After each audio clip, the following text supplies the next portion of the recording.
Welcome everyone to the MMA Vivisection with me, Zane Simon, and my co-host Connor Rebish. Hello. Found and awakened from his nap. We couldn't get him back for the MMA Depressed Us last week, which was really too bad. But I'm glad to have you here. Was that the story last week? Was I in a bathroom? You were in a bathroom and unable to be awoken. Yeah, I mean, I don't honestly. I spend so much time in that goddamn bathroom. I can't even. The days just bleed into weeks. I lose all track of time sometimes. Yeah, it happens. It's that. Yeah, it's those stuffed French toasts, man. You know, like you eat like 6 or 7 of those bad boys, and you are gonna sleep for a while. You know, and you will have terrible dreams. I saw the embodiment of one of those dreams that you were posting online. What was that? That photo of you in the wetsuit? You like my wetsuit shot? Yeah. Nightmare come to life. I thought it looked pretty good, if I do say so myself. I was like a very out of shape boxer from the turn of the century. Got the Roy Nelson thing going on. Yeah, if Roy Nelson dressed like Jack Johnson, that's me. There you go. Got it.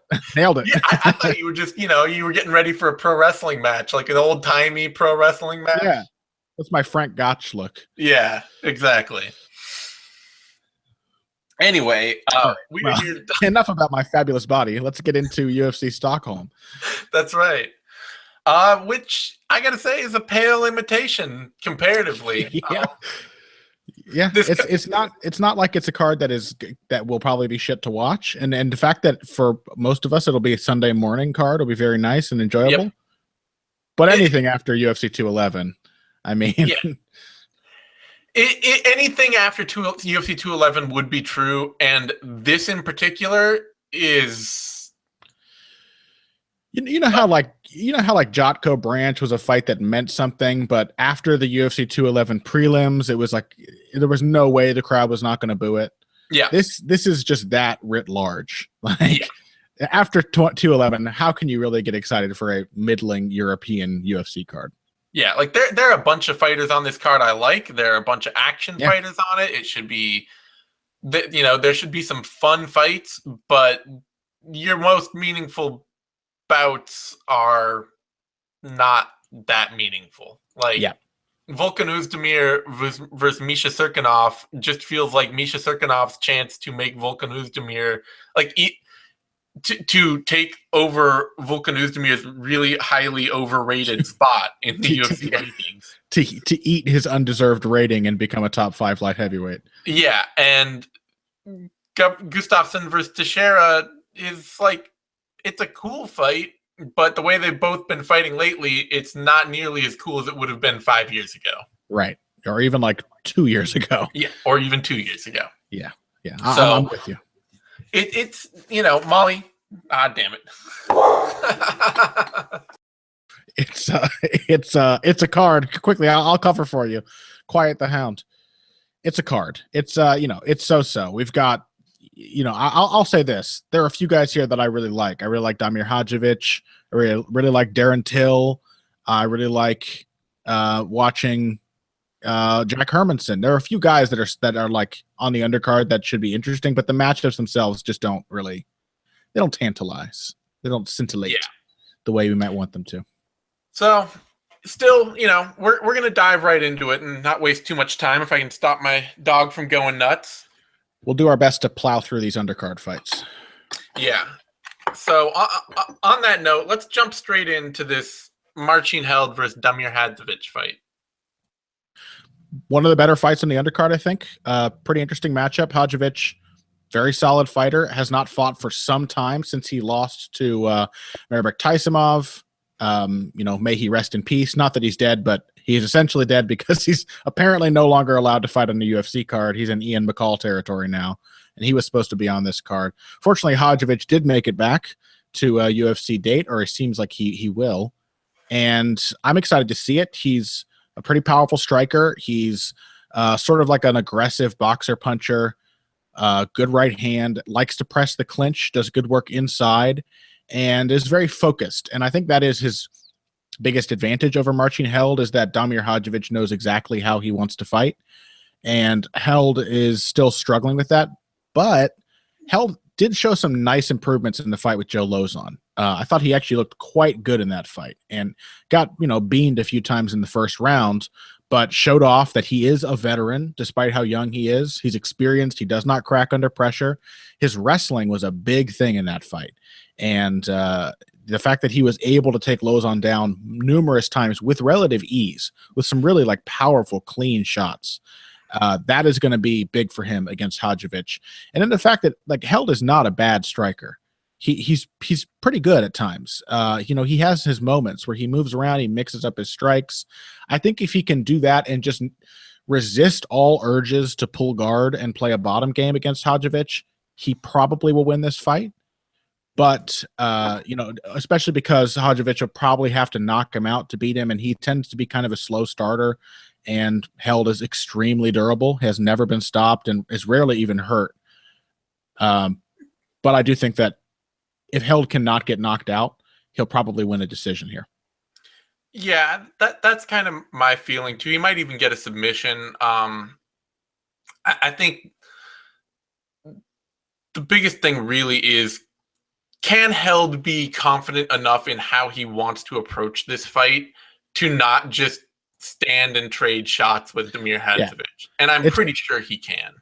2 losses in the UFC, disappointing, but we've seen a few signs. This is basically the final chance for Held to show that, like, against a more middling opponent, I can fight to a game plan. Yeah, 'cause the biggest thing with Hadzovic is, like, he's a powerful striker. He's not, like, not dangerous, but he's at his most, I don't think he's at his most dangerous. He's at his most effective when he's at his least controlled.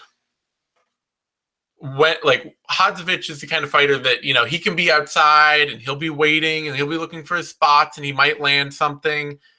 But if he's really going to go after you and, like, put you away, it's going to be because he's going after you. Like, he's going to open up and try and really physically bully you, open his style up, and just impose a sort of avalanche, And it frequently takes him a little time to get that avalanche going, And it's also the kind of thing that means that, like, he's either going to be, like, picking away and giving Marcin Held lots of time, or he's going to be right there, like, in the clinch, fighting with Marcin Held, giving Held opportunities to take him down and to out-grapple him. Like, I don't think it's going to be the kind of thing where he can just have this controlled, high-output game from range that picks Marcin Held off. But if he does get in there, I mean, Lozon had a lot of success just stepping into punches, landing elbows. Hadzovic is very good at that kind of thing. So if he can get it going. But I think that Held is probably – it's tough, man. What to make of Marcin Held at this point, Well, and Lozon, to that point, I think Lozon's a much more even Lozon's way of doing that is a much more focused, consistent avalanche. Like, Lozon's just going to come out of the gate and he's just going to be like, well, I got to step in and I'm going to throw 10 strikes. Yeah. And Lozon's going to come after you in every first round ever. Yeah. And Hadzovic, not necessarily. Yeah. And I just think that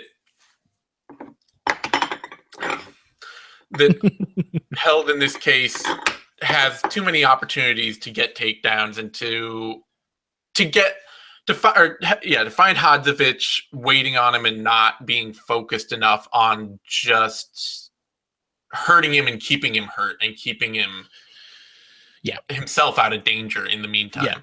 Yeah. So I'm picking Held too, and if he loses, this is going to be it's washout territory. Like, that's the end of the UFC run almost certainly. Yeah, because the UFC is full of dudes like Damir Hadzovic. Damir Hadzovic is good. He's a good athlete. He's powerful, but he's not an unusual specimen in the division as a whole. So, odds on this fight: Held is a big favorite, opening at -300, now out to -339.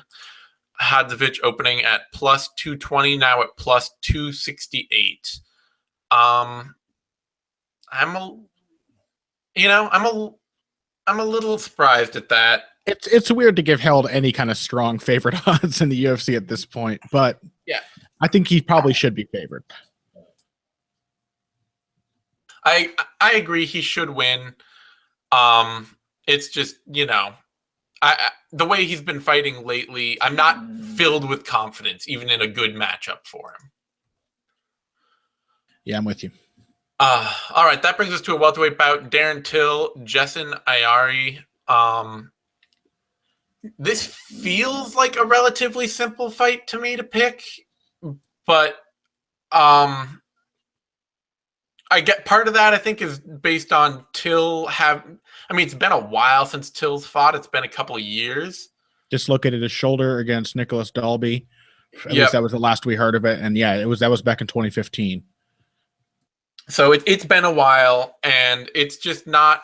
So I have some questions about that, and part of the big thing with Till, somebody like Till, who's obviously a very good athlete, has a very powerful, rangy style, a very simple but well-constructed game, is just how much growth is he going to be doing in the meantime? Like, how much is his game going to advance while he's in the gym? It has a lot of room for growth. Because Ayari, it's really just about maintaining range, throwing a lot of kicks, not necessarily well set up ones, and occasionally a big power strike that he can catch somebody off guard with. And I think that gives Till a lot to work with in terms of stepping forward, landing the harder shots, and stepping in as Ayari goes to throw and causing, being able to hurt him. I think as a bigger, rangier striker, Till should be the one at an advantage if Ayari is going to try and move away and kick the whole fight. Yeah. Yeah, I think secretly I think that Ayari might actually be a good fighter. He did not look good on the regional scene before his UFC debut when he fought Jim Wallhead. Mm-hmm. But he looked pretty good against Jim Wallhead in ways that he had not on the regional scene. He got caught, he got a little overconfident, and that's one of his problems, I think, is that he has a lot more confidence in like his slickster style than his technique actually warrants at this point. Mm-hmm.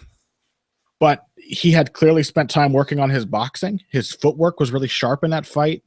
He had a nice jab, some really pretty pot shots and counters. And then he was just kind of hittable. That was the big issue for him. But most of that fight was under his control. There were just two big moments that Wallhead got in the third round. So, is that enough at this point? Maybe, possibly, if Darren Till does have a problem that I think he may have, because we saw that he's a confidence fighter, right? Like, he's very Muay Thai, classic Thailand Muay Thai, where he's just like swagger and confidence. It's just oozing out of his pores when he fights. And the way that crumbled against Dalby is a little worrying for me, because I know he got an injury. I don't expect anyone to look at their best when they get injured, but we do know in combat sports that a lot of people fight through injuries really well. And I think it's kind of that toughness is indicative of somebody who is going to go far as a fighter. And the fact that Dalby just killed Darren Till in the third round of their fight after that injury, like the moment he knew he didn't have all of his weapons, he kind of crumbled. Yeah. And Ayari took some serious shots from Jim Wallhead and did not crumble. He was still in the fight, still looking to get back, still looking to press the action. So if Till fades late, if he can't finish Ayari early, if Ayari just starts to get in some more shots, or, if an old injury is re-aggravated, Ayari could have a shot in the third round. I do think he has the makings of a solid fighter. But at this point, you got to assume Darren Till's the more well-developed guy. So I'm going with Till by a decision, possibly a mid-round TKO. Yeah, I'm not sure Ayari's style is made to break Till's confidence, Yeah. And I think Till has a lot of better closing footwork than Jim Wallhead. Yeah, and also he doesn't need to close the way Wallhead did. Yeah. Like, he can just snipe away with some really devastating kicks from the outside. So yeah, I agree. I think Ayari has had a good job of like neutralizing Wallhead coming after him, but Till doesn't have to do that to win. Yeah. Odds on that fight: Till is a big favorite, opening at minus 275, now at minus 362. Ayari opening at plus 195, now up to plus 286. So, it's been a long time and an injury since Till's fought. Otherwise, I wouldn't be terribly against the odds, but it's interesting to me because Till is a guy that, especially when he came into the UFC with a lot of hype, a lot of people are like, oh, this kid's the future. It's like, this guy has had one good performance before the UFC and then a whole career of can crushing. Yeah. And he hasn't fought much. He had one, then he had a draw in his first really tough fight, and then he hasn't fought. Yeah. So, but also it could have been a good thing for him, the Dalby fight. He had never been tested in MMA. Yep. Not at all. So maybe he needed that to know, I can survive that, and my ceiling is much higher than this. Yeah, it gave me, seeing how his athleticism stacked up in that fight gave me a lot more confidence about how he can handle people that aren't going to try and break him, basically. Yeah. Which is why I'm confidently picking him here, but it is a little surprising to see the odds that confident. Yeah. Brings us to a welterweight bout, Nico Musoke versus Bojan Velishkovic. All right, this one we really will run through. Expect a lot of nothing happening in this fight. Two guys who seem to kind of lack the focus of how they win. How does Bojan Velishkovic win fights? I'm not sure that he knows. Yeah. He's kind of a decision grinder, good kicks, but kind of foot slow, and doesn't seem to have great reactions at range. So he will land a nice shot, but can't go beyond that. He has to jump away and protect himself with his reach. And then pretty good wrestler, has some wiry strength, but doesn't really press it as much as it seems like he should when he needs it. Other times it seems like he goes for it when he should be striking. It's just kind of a helpless all-rounder, hopeless all-rounder. And Nico Musoke is kind of the same, except for the fact that I think he's a better kickboxer. He's got a better kicking game in terms of setups, changing his targets, disguising his strikes. He's got a really nice southpaw jab that he uses. He does dive into the clinch at every opportunity, and so that makes this fight probably very ugly and hard to predict.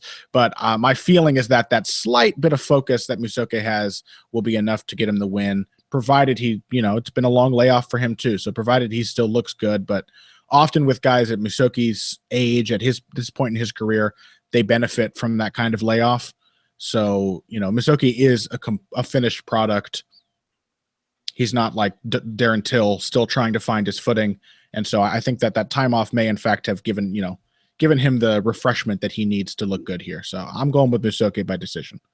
Yeah, I'm not confident, honestly, that Velishkovic has actually ever won a fight in the UFC at this point. Yeah, me neither. I don't think he won his fight with Alessio Di Chirico. I thought he lost it. Yeah, he's kind of the guy who he either has to make things messy enough that he wins just through his opponent being really bad somewhere where he's okay, or he doesn't. He kind of just loses everywhere by little bits. He just kind of loses a little bit. The striking exchanges, gets a little bit outworked in the clinch, gets a little bit outworked on the ground, gives up takedowns. Just can't put his stamp on anything. Yeah. Musoke has trouble I think with elite talents. Musoke falls short in those same ways, but he works well behind the jab. He throws well. He does a lot of things that, he's at the very least, he seems like a very good athlete who can put his game together well. Damn it. And I think that, he has a lot more, even just behind his athleticism, he seems like the kind of person who's going to edge Velishkovic in each of those areas. Yeah. Molly, you are fucking up my chi a lot right now.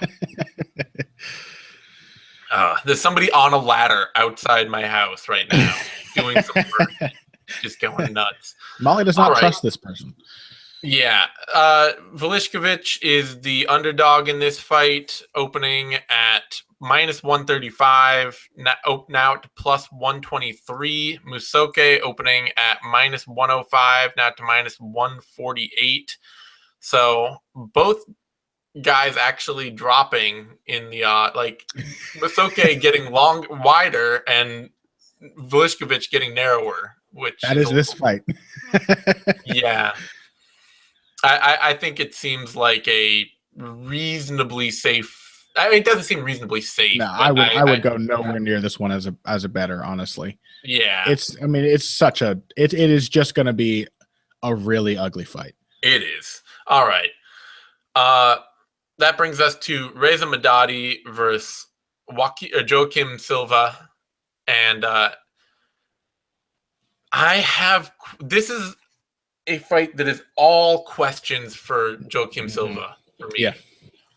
Because he's given up takedowns. He's a little tiny fire plug of muscle, a 5'8" lightweight who throws with power and confidence inside, who is a really developing fighter in all parts of his game. But he kind of gives up takedowns and depends on his athleticism to get him back to his feet. And unless you can kind of fight really clean against Reza Madadi standing up, unless you can have a really controlled performance against Reza Madadi standing, if you give up takedowns to him, you are going to you're going to be in trouble for a lot of the fight. Like, that's just, we've seen, even the Joe Duffy fight, like Joe Duffy immediately gave up a takedown to Reza Madadi. And it's just the fact that Joe Duffy is a very clean technical fighter standing that allowed him to really take over as the fight went on. I'm not sure if Joaquim Silva is that technical fighter. If he can be he really thrives when it's like he's the more powerful guy in the pocket. And when he can make his opponent have to bang it out with him, and then it's like, oh, his speed and his quickness and his ability to slip a bit and dodge a bit really comes out strong for him. But if that means just letting Reza Madadi get right in on his hips over and over again, I might pick Reza Madadi here. I mean, Reza Madadi's never been knocked out still. I thought he would get knocked out by Joe Duffy, and he almost did, but without getting knocked out, I think Joaquim Silva might just give up too much and lose the fight. It could also be one of those fights where Reza Madadi gets bombed on for the minute standing that each fight has per round, and then kind of grinds on the ground for one of those weird judges' decision where it's like, well, do you award all the damage or do you award the 4 minutes of control? Yeah. But I'm going to lean Madadi here really unconfidently, but I'm leaning Madadi. And Madadi is coming in on short notice here, but he also he does strike you as a guy who is just in the gym all the time. Yeah, I know he's a dude that's just in the gym all the time. Yeah, so I mean, he hasn't had time to prepare, but if he just kind of does the Reza Madadi thing, it may work very well against Joaquim Silva, who, he showed some nice scrambles back to his feet. I don't think he will be content to be held down.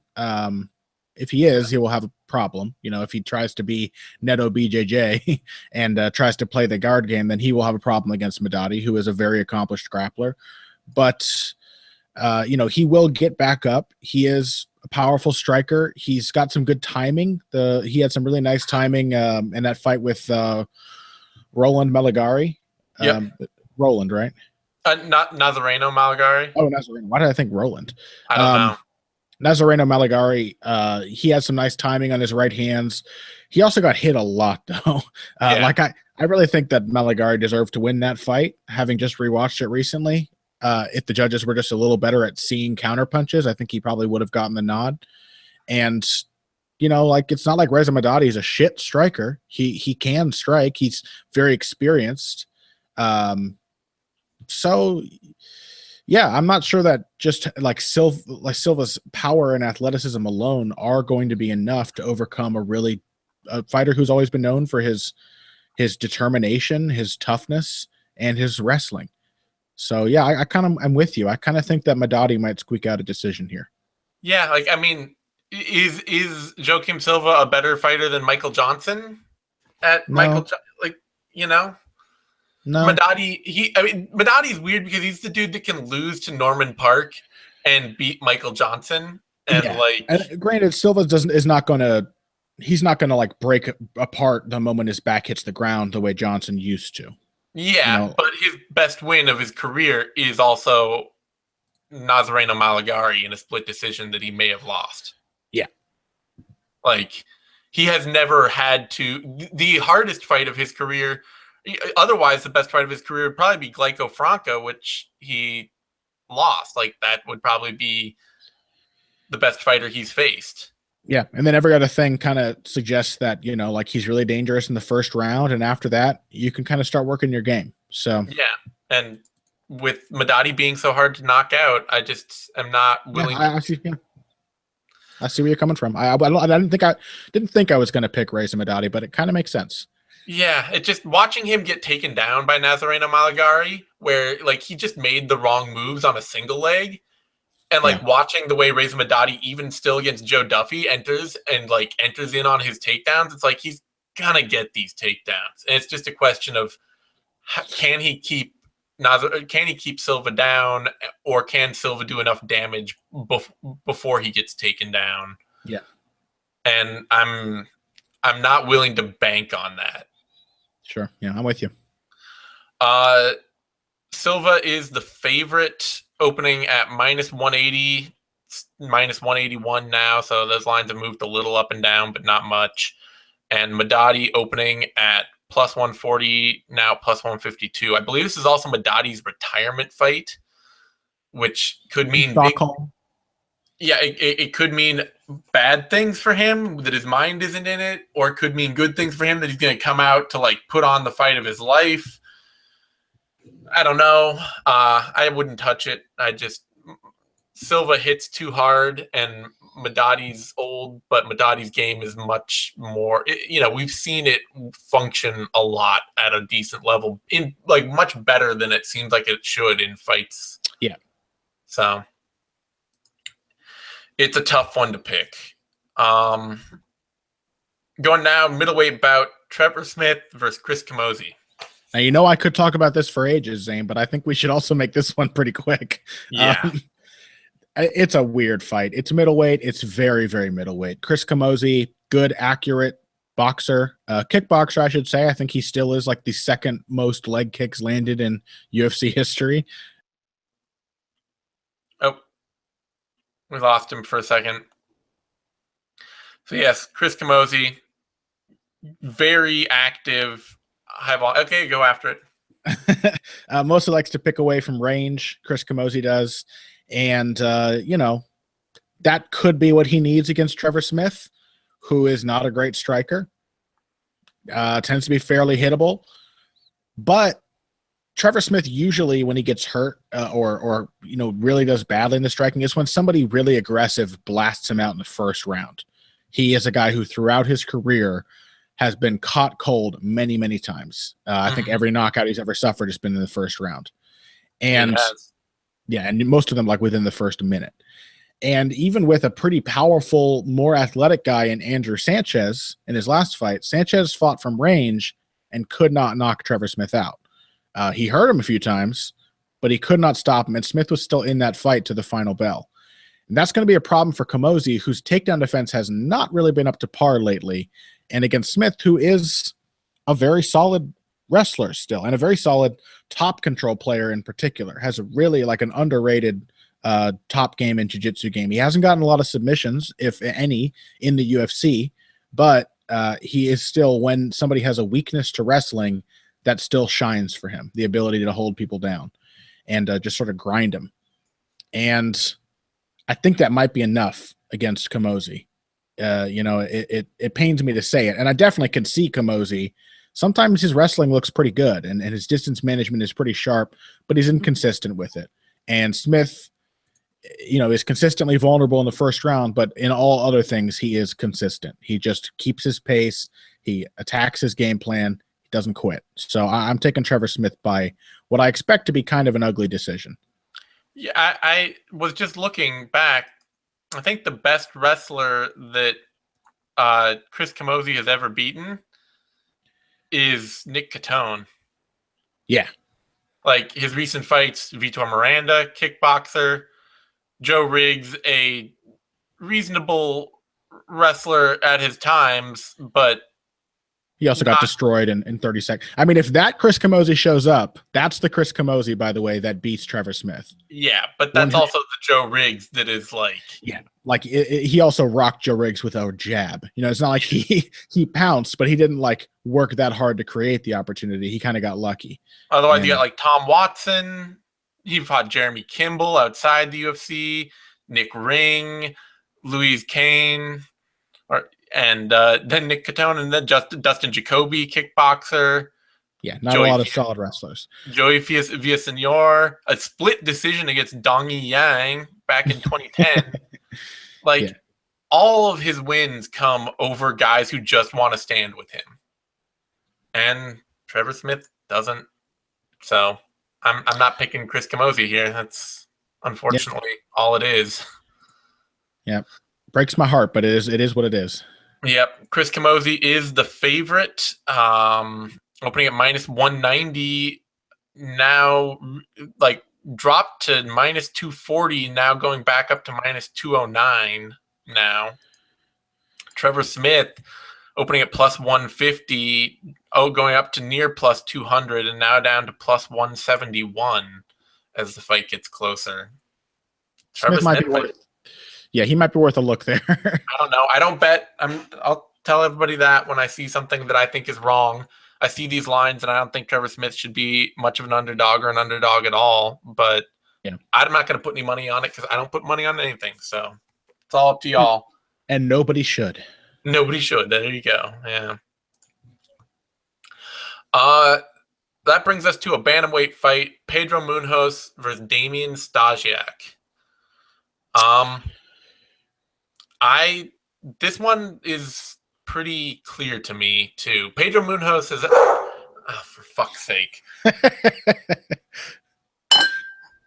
Pedro Munhoz he's got his problems in the UFC. Basically, anyone who can strike in volume is going to challenge Pedro Munhoz for as long as that fight stays standing.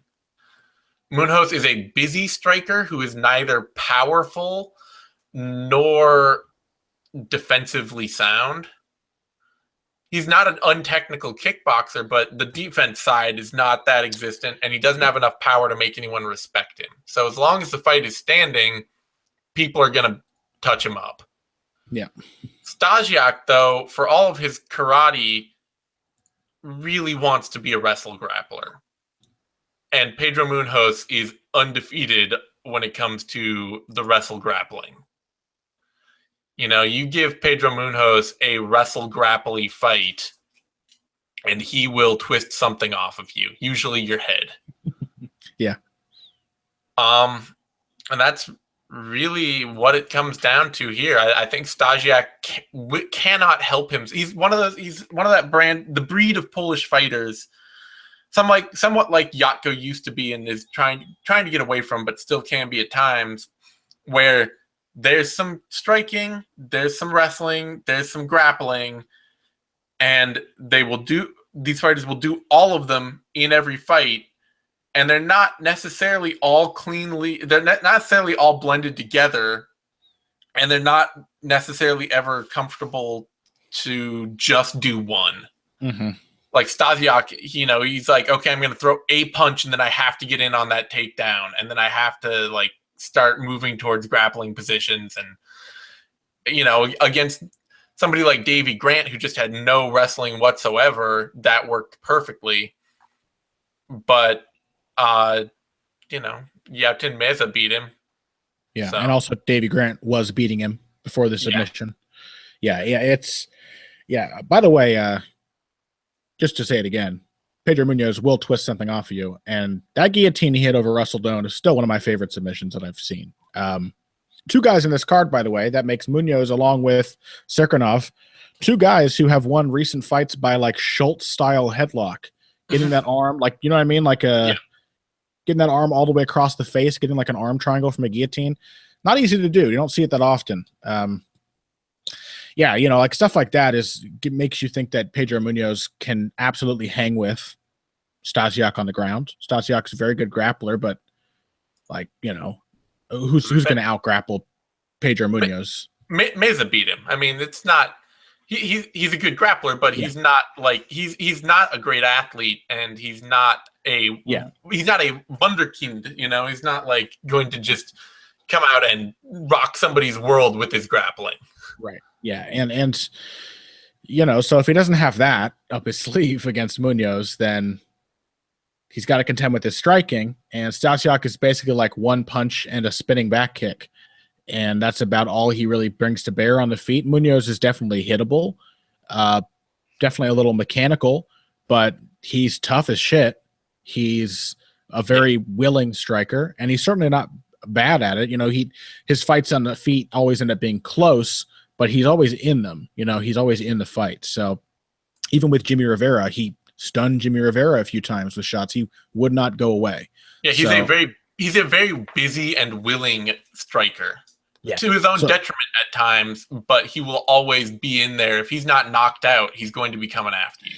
Yeah, and I don't think it is to his detriment at all against Stasiak. I think that is, I think he's probably going to piece him up a little bit on the feet, maybe work him over in the clinch, possibly take advantage of the fact that Stasiak likes to play guard and show off some moves from top position on the ground as well. So I think really it is Munhoz's fight to lose. I took him by decision because I'm not sure that he will submit Stasiak, but I could see a finish of any type up to that point as well. Yeah, odds are heavily in that favor as well. Munhoz opening at -505 now to -738. Stasiak opening at +335 now to +504. I don't have any real problems with that. Munhoz by TKO KO is +285. Munhoz by submission is +180. And Munhoz inside the distance is -117. So inside the distance, maybe that might be the way to go. But even then, like Stasiak he's never been finished. Yeah. So it might not be, like the odds seem tempting, but it may not be a fight to bet on. Stasiak's not. He's a very safe fighter everywhere. He's not the kind of fighter who's just going to get himself taken out of a fight. Yeah. And Munhoz tends to be really good at capitalizing on those guys, like ones who will jump into a submission or a knockout punch. Yeah, definitely. That brings us to a middleweight bout. Jack Hermansson versus Alex Nicholson. Well, I'm excited about this one, Zane. More middleweight action. I think it will actually be a very entertaining fight, this one. Jack Hermansson, high volume, high output, lots of lateral movement. Boxer, basically. Pretty good in the pocket, pretty good in the clinch, pretty good at range. I think we did see in his fight with Cesar Ferreira that he really is best when someone is coming after him. Or is sort of in a equal engagement on the feet, the way Scott Askham was, whereas Ferreira actually managed to outstrike Hermansson on quite a few of the exchanges by hanging back and playing a very safe counterpuncher's game. And Hermansson didn't really seem to know how to deal with that. So he is still somewhat young and inexperienced. I think we'll probably continue to see him develop because he has made strides in the last couple of years to his game. That may be a problem, but that's maybe just a bad stylistic matchup for him. So really how he looks in this fight depends on how Alex Nicholson chooses to approach him, because Nicholson certainly likes to brawl. I think that is his nature, is to just get after people, eat punches, deliver punches, and just get into a war. And if he does that, I think Hermansson will probably be able to pick him apart, similar to how Sam Alvey did at moments. But he could also hang back and use his kicks. He has a pretty respectable kicking game. He's got a long frame. And if he can make Hermansson come after him, he might find more openings for those shots he likes to land. We're really, I think, seeing right now probably Alex Nicholson sort of struggle for identity, where he's trying to find what is the style that will actually carry him beyond, knocking out heavyweights on the regional scene and into actual UFC contention. So I'm going to go with Hermansson because I think that no matter how hard Nicholson tries, if he does eat punches, he will eventually fall into that style, which he did against Alvey. And then the punishment became worse and worse the more he rushed after Sam Alvey. I think we'll see something similar, but we could have some really interesting moments in the beginning. And of course, Nicholson, very tough, always dangerous. Again, he has knocked out heavyweights on the regional scene and taken their punches, so you can't ever count him out. But I think Hermansson will probably take the decision in this one. Yeah, one of the things I think I realized rewatching the fight with between Hermansson and Teixeira, which is like one of the probably the most masterful performance of Cesar Ferreira's career, frankly. For sure. Yeah, it was a beautiful fight from him. Was partially, I think a lot of what happened in that fight for Hermansson is jab negation versus a southpaw. Mm-hmm. Oh, yeah. Good point. Is that because Hermansson is a fighter, you know, if you watch, especially formerly, but still to this date, everything Hermansson does is built behind his jab. Yeah, all of his boxing comes behind having established his jab. And he couldn't establish his jab in that fight against Teixeira as a southpaw, and he's not going to have that problem against Nicholson. And I think Nicholson is often a southpaw. You know, he does fight that stance, and he does keep a long distance sometimes. So I think that's a good point. Like I hadn't considered that, but the fact that Hermansson was not comfortable building off of his jab in that fight was a big issue. And it may be, it could have been Teixeira negating him. I don't quite recall, but it could have also been him, you know, being told what a lot of right-handed fighters are told and being said like, oh, you got to use your right hand. The jab's not going to be there. And that's a terrible thing to tell a guy who uses his jab as much as Hermansson. The thing with Nicholson is Nicholson fights out of a southpaw stance at times, but I don't think he can keep to it. It's not the kind of thing where he's going to be like, oh, I'm just going to stay in this because I know how to like keep to my controlled game plan. Like he's never been I can stay controlled all fight kind of guy. Yeah. Yeah, that's true.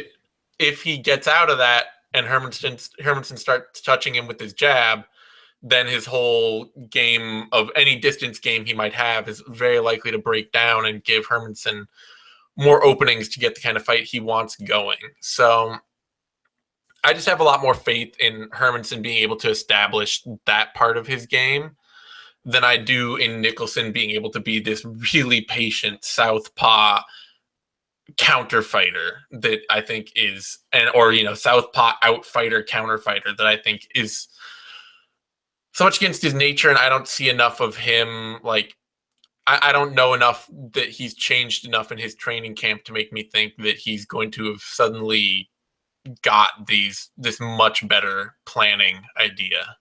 So I'm pretty comfortable picking Hermansson here. The big thing would be if Nicholson, can just catch him in a brawl or really catch him out. But I don't have trust in Nicholson being able to patiently pick him apart. So odds on that fight, Hermansson is the favorite at opening at -170. Going up to -117 at one point, now back to -156. Nicholson, the underdog, opening at +130, dropping to -106 at one point, now back up to +130. I'm comfortable with Hermansson being the favorite. I don't know that it needs to be a wide favorite, but he could deserve, I think, to be a little wider. But we are still kind of after that Teixeira fight. There are some questions to be answered about Hermansson versus a southpaw. About, we'll see. We'll see. I think it'll probably be. He's never been knocked out. Yeah, he's never been easy to hurt, and it's not like Nicholson has any other tools in his game to beat somebody like easily. Indeed, Hermansson may in fact be the guy who goes for a takedown. And puts Hermansson on his back and Nicholson on his back, and Hermansson has a pretty decent jiu-jitsu game. So so Nicholson would have to fight like this perfect fight, I think, and that doesn't seem like Alex Nicholson. Or land a perfect shot, which he can do. But I think Hermansson could indeed be a slightly wider favorite, and it wouldn't really be a problem. See, that brings us to a welterweight bout. Oliver Enkamp versus Nordine Taleb. This is I get that this fight is the result of Emil Weber-Meek getting forced out of a bout, but this is kind of a weird fight to me. Like, Enkamp is a cool prospect. He's a kid that has some things that I would love to see really developed into a tight style. He's got a traditional karate base. He has some exciting spin kicks that he knows how to time.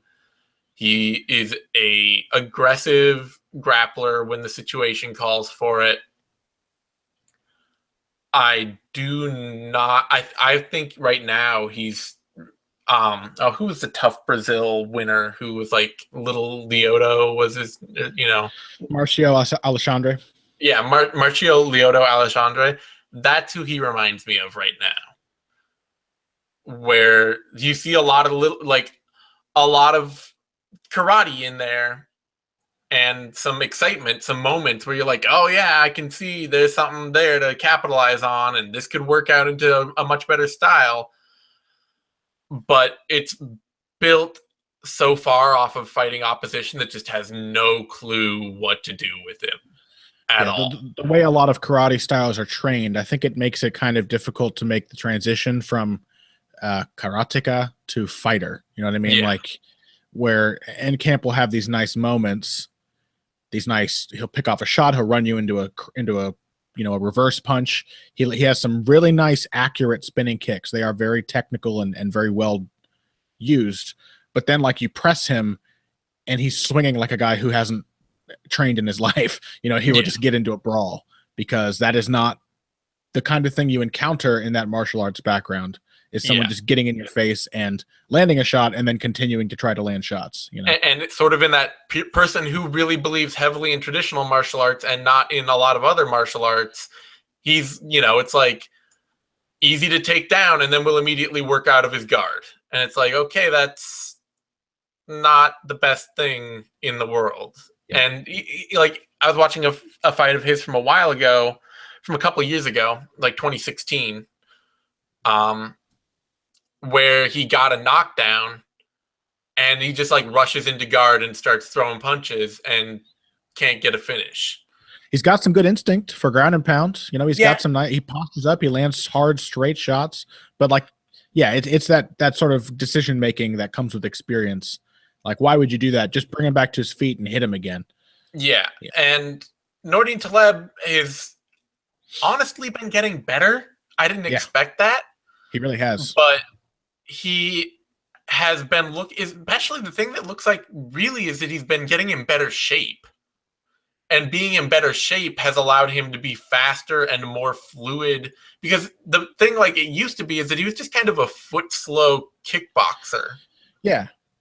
And then his fight with Santiago Ponzinibbio and his fight with Eric Silva, suddenly he's like bouncing around out there and he's throwing faster combinations and he's lighter on his feet. He looks like he's got a little more pep in him, and that makes his very functional, reasonable style a lot stronger. Yeah, he's like all fundamentals. He's an incredibly sound striker, and I think you're right. I think he's gotten a little stronger, more powerful, quicker. But I also think like maybe he's just developing killer instinct after all these years. Like Nordine Taleb, you can hear it you can see it in his fights, but you can hear it too, like in his post-fight interviews. Like he's got a bit of an attitude now.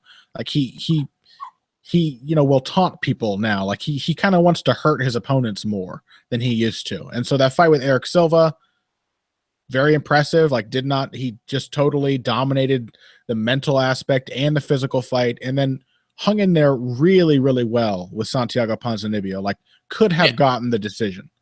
Yeah, it was a touch and go, very good fight against a very, very good, fun technical striker in Ponzinibbio. Yeah, and I think Ponzinibbio would have beaten Taleb even just 2 or 3 years ago. Like I think he would have pretty soundly beaten him. Yeah. So Enkamp, it's just like maybe he catches him with an amazing spin kick. Otherwise, he's going to just get worked. Yeah. And the question is, how good is his chin? Will he get knocked out? Yeah, I'm with you. I think Taleb's size, Enkamp is kind of small for welterweight. Like he could probably be a lightweight.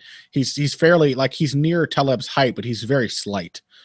He's not a big dude. He's young. He looks like a teenager still, and yep. And then, the stylistic matchup may give him some moments because Taleb does like a longer distance. He doesn't like to get in there and brawl a lot. But he does have a good clinch game. He can close the distance and work if he needs to. He's a very willing cage grinder if he needs to be. Yeah, he's a pretty solid wrestler, not just defensively, but he can hit a good shot here and there. He's just got the options, and then is the much more complete striker with, I think probably the killer instinct at this point to look at a kid like Oliver Enkamp and be like, no. Like, you don't belong in a cage with me. I think we may see Taleb go out there and try to make a statement. Teach a young guy a lesson. So yeah, I like Taleb. I know. Sorry, I didn't mean to run into your pick, but I'm taking Taleb by like a third round TKO. No, yeah, that's totally fine. That I think that's all. It all makes sense to me. Taleb is also a big favorite in the odds makers, opening at -300, now up to -557. Enkamp opening at +220 and out to +408. From what I've seen so far, I got no problem with those odds. Yeah, me neither. Let's see if there's under 2.5 rounds is +160. So if you think, could be, yeah. Is there any lines on Taleb by like finish or? Oh yeah, Taleb by inside the distance is +175. TKO KO is +225. By submission is +1045. I think Taleb inside the distance or Taleb by TKO might be worth a look. Like anything you can get Taleb at underdog odds, I think he has a pretty solid chance of getting a finish in this fight. He's not been an amazing finisher through his career, and Enkamp is, of course, undefeated, but it's a huge step up for Enkamp. Yeah, and it's a huge step up for a kid who does not look like he has a complete game or a game ready to contend with a fighter like Taleb. Yeah, at this point, Enkamp is just like raw potential. Yeah. All right, that brings us to a welterweight bout. Abdul Razak Alhassan versus Omari Akhmedov. And let's see. Me, right? This is you. Yep, go after it. Interesting fight. Abdul Razak Alhassan, the like under 60 seconds guy. He just finishes everyone instantaneously. He's very, very powerful, obviously. He's very aggressive, obviously. You need those things to get that many first-round finishes.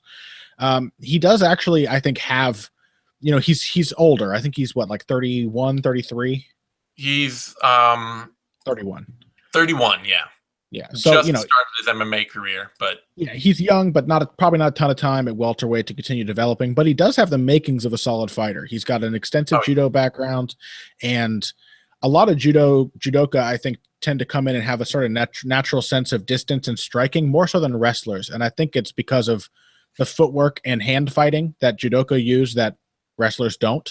It's sort of similar to like finding angles in a boxing match, and yeah, Alhassan has that stuff, like sense of distance, measuring space, cutting angles. He's not like the impossible to hit, but he's so aggressive that what little like basic instinctive understanding he has of striking tends to go a long way. Mm-hmm. And so what we have here is basically, can he just knock Akhmedov's head off in the first round, which seems like a likely possibility because Akhmedov's chin has not looked fantastic ever really, but especially lately. He has been caught and hurt in several fights. He was TKO'd in, I think, 2 of his last 3. Yep. And of course, almost TKO'd when he fought Gunnar Nelson before being submitted. But he's also much, much more experienced. He is the most experienced opponent of Alhassan's career by a pretty huge margin. Yeah. And has been in the UFC for, I think, 7 or 8 fights now, has beaten some solid guys. Like Kyle Noak, Mats Nilsson. Those are not wins. Brian Ebersol, those aren't wins that mean nothing. And if he, like some of his problems that have held him back, I think won't be as big a problem against Alhassan. Like gassing out because he throws everything with power. That's probably the case for Alhassan as well. Yeah. And probably more dramatically, more to the point, with all that experience, Akhmedov knows what it feels like to fight tired. And Alhassan has never gotten tired in a fight because he blows everybody out of there in the first round. So there are options there for Akhmedov to use his well-rounded game and his experience down the stretch, but he has to survive the first round to do it, and I don't think he will. So I am going with Alhassan by first round TKO. Yeah, the big thing here, the reason I am in very much in agreement is that Omari Akhmedov has, unfortunately, like, he has a lot of experience. He's not gotten much better for that experience. Especially, he's not gotten better as a striker, which tends to be what he leans on. Like, his wrestling has gotten a little cleaner. His grappling has gotten a little cleaner over time. But he still has this problem of being, while he's powerful, he's one speed and one power. So he's very predictable, and he's very aggressive. Like, he will come out and come after you with his one speed and one power, which means that he is right in Alhassan's wheelhouse to start the fight. Like, from stage one, you know that Akhmedov is going to come out and come meet him in the center of the cage and see what he has. Yeah. And, like, that does not sound good for a guy who's been knocked out in 2 of his last 3 fights. And, like, I was watching Alhassan's fight with Charlie Ward, which is, I think it's reasonable because Ward, while not a professionally experienced fighter, has a much longer history of being in MMA than his record says. Like, there are fights for Charlie Ward from a decade ago where he was taking smokers. Yeah. You know, at like a pro level, smokers, like semi-pro fights, basically, where you're getting paid like $50 and in an unsanctioned event that nobody's covering. And Ward has, like Akhmedov, he's got some speed. He has the speed and power and the style of a reasonable slugger who can come in and put hands on people and fights at one speed and one power. And I was rewatching that. He didn't hit Alhassan clean once. Nope. Actually. Mm-hmm. Like, Alhassan fell all over himself a couple times, but he never got hit clean. Yeah. So, I mean, he's just instinctively good. Like, he's a guy who can literally throw himself to his knees when he misses on a shot, but still, like, manage to get off to a small angle and recreate distance and counter when the opponent tries to capitalize on that stuff. And he does it just without thinking. It's just athletic. Like, it's just athleticism, like a natural understanding. So maybe, if this fight goes past around, Akhmedov's experience and some of the improvements he's been making in his grappling and wrestling could show up big for him, especially if Alhassan gasses like you would expect. But I'm not picking him to get there. And you got to assume that he'll have a hard time taking Alhassan down in the first round as well. Like, not only is Alhassan just a freakish athlete, but long judo background, that distance management seems to be very difficult to take down. We haven't seen a lot of it, but I have a feeling he seems to make the right decisions when he's countering takedowns. That's the thing too. Like, it's digging for underhooks and like wrenching people out of positions and things like that, and being just an impossible athlete to go with it. Yeah. Because Akhmedov is not, like, he's not a bad wrestler, but he's not a great wrestler. He's not like... It'll have to be, if he gets his wrestling going, it'll have to be that Alhassan gets more tired more quickly. And the only thing that makes Alhassan tired is him going insane and landing 1,000,000 punches in the first round. So, it's a tough one for Omari, I think. Alhassan is the favorite, opening at -185, now to -257. Akhmedov opening at +145, now to +208. I'm actually pretty fine with those odds just because Alhassan has this big question mark of what if you don't knock the guy out in round 1. So if you want to take a flyer, you could take Akhmedov by decision, which is +590. There you go. Yeah. Maybe. If you want to just have a fun bet that has little chance of paying off, but as soon as that first round's over, I have a feeling you'll get very excited if you place that bet. Yeah, But don't do Alhassan it. by Don't play TKO space. KO is -140. Fight starts round 2 is +105. See, yeah, there's some opportunities in this one. Yeah, but don't make bets. Bets are bad. Yeah, bets are bad. We don't. I'm not advocating any of this. I'm just seeing what I see. That brings us to a welterweight bout, and our UFC 211 picks should be good indication that sometimes we know fuck all about what is going on. Yeah. Oh Lord, best not talked about. Welterweight bout now. Peter Sobotta, Ben Saunders. This is an really, really difficult fight for me to pick, accepting that Ben Saunders is BE faithful, and I cannot not pick Ben Saunders. Yeah. And I'm not saying that like I'm picking Ben Saunders and I wouldn't pick him otherwise. I am saying that Peter Sobotta has a very clear chance to beat him. Sobotta has gotten much better in his time. In the time between when he was into the UFC the first time and when he came back, he's improved a lot. His loss to Kyle Noak was not a good moment for him, but it is not a defining mark of his improvement. He classically was a range kicker who then shot from range and then had an incredibly good back take game to go with that. So he would kick from long distance, kind of ineffectually, to keep guys on the outside, would shoot from way outside and get stuffed. And people would be like, oh, I've got him stuffed now. And then he would just scramble onto their back and drag them to the mat. And they'd be like, oh my God, how did this happen? And against better opponents, it didn't work that well. Like Aljamain Sterling, sans athleticism. Yeah. Since going out and coming back to the UFC, he's now built a jab into his game and and he has fast hands to go with that. So he can hit a 1-2 with good speed and accuracy behind a jab that catches people off guard really well. He's become a better kicker, even with a better command of his range. And then he's still a very good wrestler to back take artist. Like that chain there is still very, very sharp. The tricky thing for him in this fight is that Ben Saunders is a much more creative range striker with just as much snap and more power. So if they are out at range trading blows, Sobotta does not react well to getting hit. Neither does Saunders, but Saunders hits harder.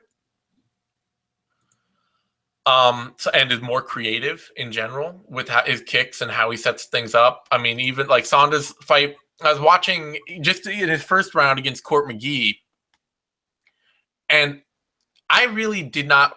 I forgot how well Saunders did in that fight. Actually, just like slipping around Court McGee's chaos to eat him up with elbows and knees and pick him off with sharp strikes, and every kick that Court McGee would throw, Saunders would come back with something harder. And McGee is not going to, Sobotta is not going to press Saunders the way Court McGee did that could arguably, a lot of people didn't score that fight for Saunders. And the kind of pressure that Court McGee can offer is not the same game that Sobotta is going to play. So I think there's a real good chance for Saunders to be to land the better shots outside and then wrap Sobotta up on the ground if the fight gets into that kind of scrambling, attacking fight, to have the more crafty guard and the more crafty grappling game. But Sobotta throws hard, or throws fast hands, throws a good jab, throws a lot of good kicks, and he's looked put together lately. So he's going to come after Saunders and make this a tough fight. And I'm expecting a good fight. I'm picking Saunders partially because I have to, partially because I think he lands with more power and has more tools to work with on the ground. But if he gets caught up in like Sobotta's chain wrestling to back take game instead of a guard game, that could be a big problem for him. Yeah, and you know, Saunders did show even in that McGee fight some improvements of his own. I thought as in like boxing in the pocket, he looked like he had worked on his defense. He had some head movement. His angles were pretty good. You know, he still got clipped. He's still a tall guy, and he doesn't take a shot particularly well, but he had clearly worked on it, which was good to see. But again, you know, Sobotta has also obviously put in a lot of work on his own game. His striking against Nicholas Dalby was probably the most impressive aspect of that fight.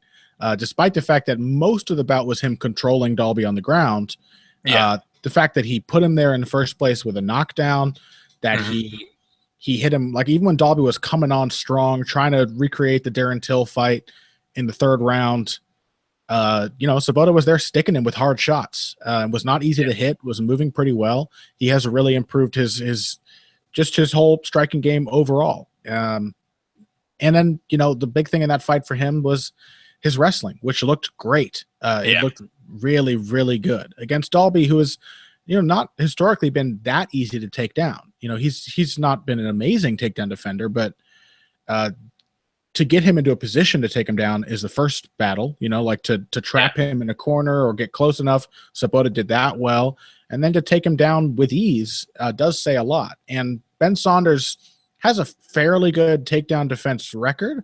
His percentage is pretty good, but he also hasn't fought a ton of really good wrestlers in the UFC. Yeah. And so, like, I think the fight metric numbers are a little slanted by that. Yeah. And I do think Sobotta can probably get him down without too much trouble. Yeah, I agree with that. If that's the case, it is hard for me to see Ben Saunders submitting Sobotta from his guard. I think Sobotta, he's been a black belt for a long time. I think the Dalby fight showed how calm and controlled he is in top position. He is sort of at this point like a, you know, with his commitment to his wrestling and his grappling, his nice, fundamentally sound top game, he's like a B grade Damian Maia, and that is not an insult. No. So, you know, I love Ben, but I got to go picking head over heart. I think I got to take Sobotta by decision. Yeah, I mean, I'm just gonna, you know, I'm not gonna lay it out. I'm not gonna hide my bias on this one. I'm not gonna pick against Ben because That's fine. You know, it's fine. It's just fight picks, and it really doesn't matter. I know, but I agree. Like, this is not an easy fight for him, and Sobotta is like the biggest thing. I think the biggest question I have for Sobotta is in part with that Kyle Noak fight. How well if he gets into a situation where Ben Saunders is nailing him with knees to the body or kicks to the body, if he gets into a Muay Thai battle with Ben Saunders, because Sobotta is like his improved striking, a lot of that is behind a Muay Thai base, like a newly acquired Muay Thai style. And if he can't take body shots that well, Saunders will definitely hit him hard in the body. Ben is absolutely capable of recreating that Noak kick. Like, even exactly. He's got mostly his round kicks, but he has a very dangerous front kick. His knees are vicious. He absolutely, if that is a problem for Sobotta in general, he can absolutely capitalize. Yeah. So that is a question for me. Otherwise, if it gets to be a ground battle, then I just got to hope that Saunders' game off of his back can help, can pick him up rounds over Sobotta's top game, and that may not be a realistic road to hoe. Odds on this fight: Saunders is opened at -125, is now at -119. Sobotta opened at -115, is now at -106. So this is basically dead even in the odds. You know, that might mean that if you feel like Sobotta is going to get all the takedowns and get the top control, that he's worth a look at basically even odds. I don't know. I mean, I'm rooting for Saunders, so it's hard for me to then be like, bet against him. Yeah, and it is kind of a hard fight to call. Like, it's not like it's an easy pick for Sobotta, because that vulnerability, you know, the fact that he might be comfortable to play the striking game, that is a serious hole to expose against Saunders. Yep. All right. Co-main event now. Volkan Oezdemir, Misha Cirkunov. Volkan Oezdemir? You mean top 5 light heavyweight Volkan Oezdemir? I do mean top 5 light heavyweight Volkan Oezdemir with incredible wins like Ovince St. Preux and Ovince St. Preux. Incredible wins. I'm not sure that either of those two count as incredible. Not to knock Volkan Oezdemir. He is a solid fighter. He's tough. He hits pretty hard. He pushes a pace. He's probably going to continue getting better because he's trained by Henry Hooft. But, the OSP looked awful in that fight. He looked absolutely terrible. Some of that Pat suggested to me on Heavy Hands that it may be, I think correctly, that it may just be that Oezdemir's style was right to beat OSP. That, like being sort of the striking version of a grinder works against somebody who just wants to like pick off shots and set distance. Mm-hmm. But I don't think that's going to work against Cirkunov. Oezdemir likes to throw a lot of like naked low kicks. Cirkunov likes to catch those and score takedowns. Oezdemir likes to come forward, but not particularly quickly. Cirkunov likes to hit reactive shots. And Cirkunov is also a pretty good boxer. He's really like shown some really nice striking. He still looks, sort of stiff and foot slow. He's kind of a plotter. But, like against Ion Cutelaba, picking him off with a southpaw jab, cracking him with hard counters. He really outstruck Cutelaba in that fight. And Cutelaba is a much more consistent swarmer, I think, than Oezdemir. And then, against Nikita Krylov, great defensive kicks, a few nice takedowns, and, of course, an amazing counter to a kick to lead to that Schultz-style front headlock submission at the end. So it's Cirkunov's fight to lose. The fact that Cirkunov is like sub top 10 ranked or something right now, and he's taking on Oezdemir, who is in the top 5, is kind of funny, but I expect that Cirkunov will eat that ranking and make it his own with an impressive victory here. Yeah, my only question in this fight is all about Oezdemir's ability to maintain the pocket, which he actually does reasonably well. A lot better than a lot of other low-level light heavyweights. Certainly better, I guess comparable in a lot of ways to how Nikita Krylov was looking by the Cirkunov fight. Mm-hmm. Certainly better than Ion Cutelaba or Alex Nicholson or Daniel Jolly, the other guys that Cirkunov has beat. Where Oezdemir does actually, he'll get inside, throw a combination, push off, step back out, and be back out at boxing range. Mm-hmm. And Cirkunov, he did well in that Krylov fight, but a lot of things didn't come easy. In fact, nothing came easy in that Krylov fight, frankly. I mean, it was a great win, and it, exposed the consistent defensive grappling liabilities that will always be part of Krylov's career. And it showed Cirkunov's power and his ability to just wade in and land big shots still. But he also, Cirkunov got taken down in that fight. He got takedowns and top control and got swept and got, Krylov shook him off and got back up. It was a fight where it showed that as Cirkunov goes up, I'm not always sure that he's going to be able to put on the dynamic control that marked him as a prospect. To show the dynamic control game that it was the moment Cirkunov gets you to the ground, he's going to just flow over you like water and find a submission. But I also got the sense in that fight that had it gone on, I think it would have looked like Teixeira versus Ovince St. Preux. Whereas Krylov is a really good athlete. He's very explosive. He's very strong. He's very fast. He's always been a good scrambler, despite not being a particularly technical grappler. Yeah. And Glover Teixeira, nobody questions his top game. It is, everybody knows his secret weapon. We still know that his top game is there for him when the boxing doesn't work. Yeah. And against OSP, the athleticism made it so that he had to work pretty hard to get it. But I think in rounds 2 and 3, Cirkunov probably would have had more and longer periods of control because his style is pretty consistent, pretty straightforward. And I don't think Oezdemir has that athleticism. I don't think he has the ability to peck away at range with fancy kicks the way that Krylov can.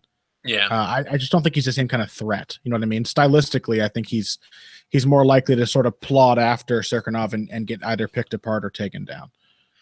Yeah, I'm interested to see Cirkunov as he keeps facing more top competition, where like whether it's going to he's going to be able to consistently depend on being able to like,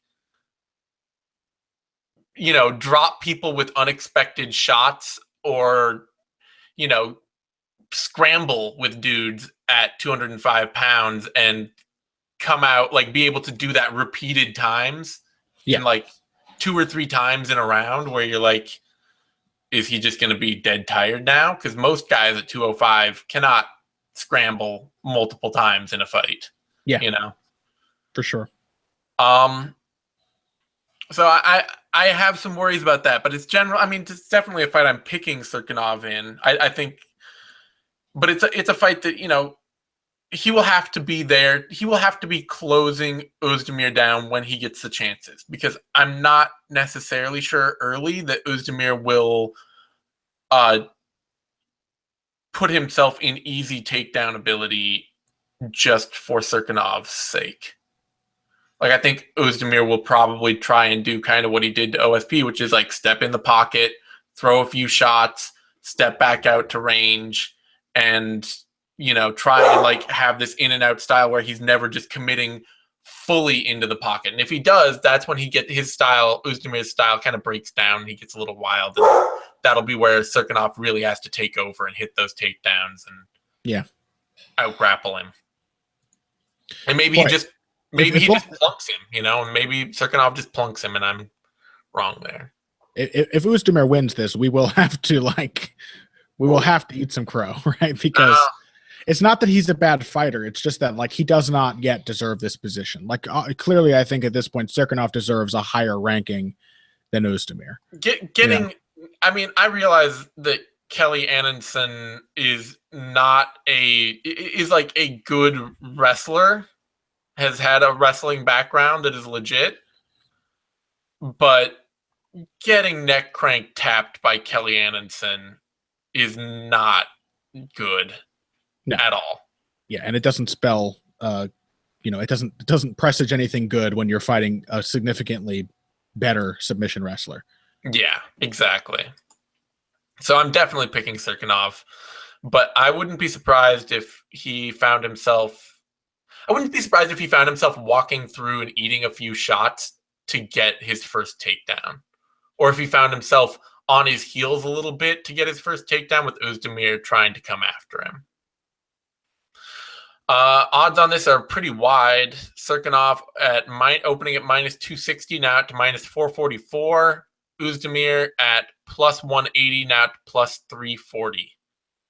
So I'm fine with that. It's a little wider than I like to see anybody, but absolutely the cream of the crop at light heavyweight. But, you know, there's a lot. Cirkunov has a lot. It's hard to complain too much. Like, you look at these two guys, you're like, who has more upside? It's hard to really complain. Yeah. That brings us to the main event: Alexander Gustafsson, Glover Teixeira, and this is me, I believe. Go for it. I have questions. You know, this is an really, really easy, like, eyes closed fight to pick from the outside. It's like Alexander Gustafsson is more durable right now. He is as good as Glover Teixeira pretty much everywhere at this point in his career. And he's bigger and rangier. And he's had, like, I trust him against elite level competition more. At the same time, I have this nagging worry in my head of what does this fight look like if it's just a wrestling match between Glover Teixeira and Alexander Gustafsson, where all they're doing is trying to get takedowns. And I think Gustafsson still wins that fight. I think he's the better defensive wrestler more than anything else, than even being the better offensive wrestler. But it's a weird idea that both of these guys may find themselves in a position where they don't really want to box with each other. Because, like, Gustafsson's fight with Jan Blachowicz, also being the best performance of Jan Blachowicz' UFC run, was not a confidence-building win for Alexander Gustafsson. Supposed to be a nice comeback. Instead, he arguably lost the first round to Jan Blachowicz. And if at the very least, at range, went strike for strike with him. Yeah, he got touched up, and he looked a little gun shy getting touched up. Like, I don't want to get in a firefight. I don't want to have to face punches. And Glover Teixeira is a good, solid, he's got hand speed still. He still hits hard. He can still make somebody think if they're prone to thinking, If Gustafsson's going to be like, oh, do I want to do this? Glover can still make you do that. He can still make you think about that. And Glover is much more willing still to box, but then when he starts getting hit, realizes that he shouldn't be boxing. He when he gets hit, he's getting to the point where his reaction to getting hit is, I'd better kind of cover up and see if I can weather this storm and turn it into a takedown, because I don't need to be in this firefight anymore. Whereas Gus is sort of like, you hit me, okay, I'm going to look for, I'm going to back out and, try and stay defensive and pick a shot and then try and find a way to get in on a takedown so I can turn this fight into something that I don't have to deal with. And I think at that point that still favors Gustafsson. He's not the dude who's just shelling and being like, God, I hope I survive this. But it could end up being this thing where they both come out and they're just like, Glover is more willing to press, and Gustafsson is like, oh shit, he's coming out to press me. I guess I better look for an opportunity to take him down.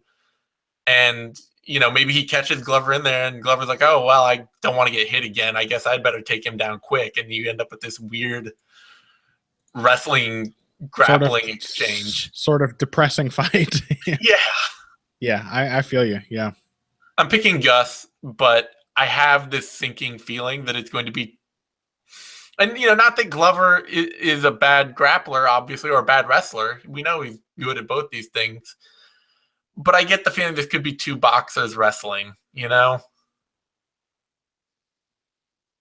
I think part of that feeling has to do with the sense that I think is justified that, like, Gustafsson is now maybe a fighter who has failed to meet his potential. That has, the cards just haven't fallen the right way for him. The chips haven't fallen the right way, I guess, in his two big fights, both very close, but neither one was quite enough for him to win.